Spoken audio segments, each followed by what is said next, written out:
तुलसी पूजन से होली मिले तो मैं बोल तुलसी श्याम। पातर पूजन से होली मिले तो मैं पूजू और पातर पूजन से हरि मिले तो मैं पूजू साधन करना चाहिए मनुआ भजन करना चाहिए। साधन करना चाहिए मनुआ भजन करना चाहिए। साधन करना चाहिए मनुआ भजन करना चाहिए।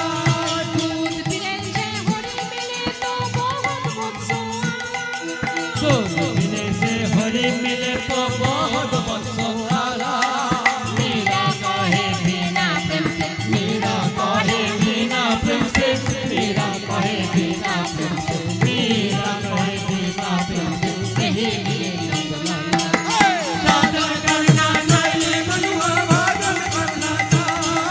साधन करना चाहिए मनुआ भजन करना चाहिए। साधन करना चाहिए मनुआ भजन करना चाहिए। साधन करना चाहिए मनुआ भजन करना चाहिए।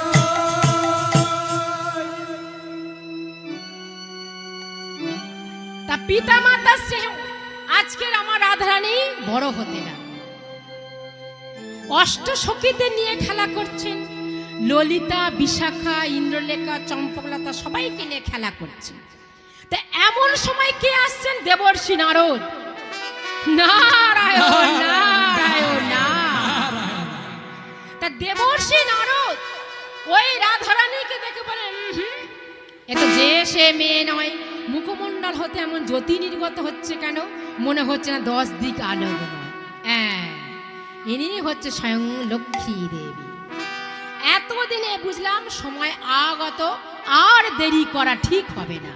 এই হলো উপযুক্ত সময়। তাই নারদ ঋষি কি করলেন?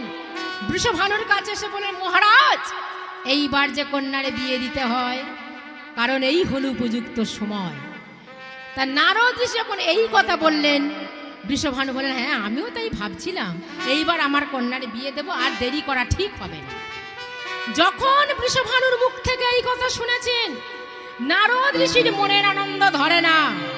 নারদ ঋষি মনে মনে ভাবছেন, আজকের কার সঙ্গে কার বিয়ে হবে আমরা সবাই দেখব। আজকের কার সঙ্গে কার বিয়ে হবে আমরা সবাই দেখব। তাই নারদ ঋষি কি করলেন? মনের আনন্দ ধরে না, মনের আনন্দেই প্রভুর নাম বলতে বলতে চলেছেন, গাহনা অবিনা কৃষ্ণ না কৃষ্ণ না গাহনা অবিনা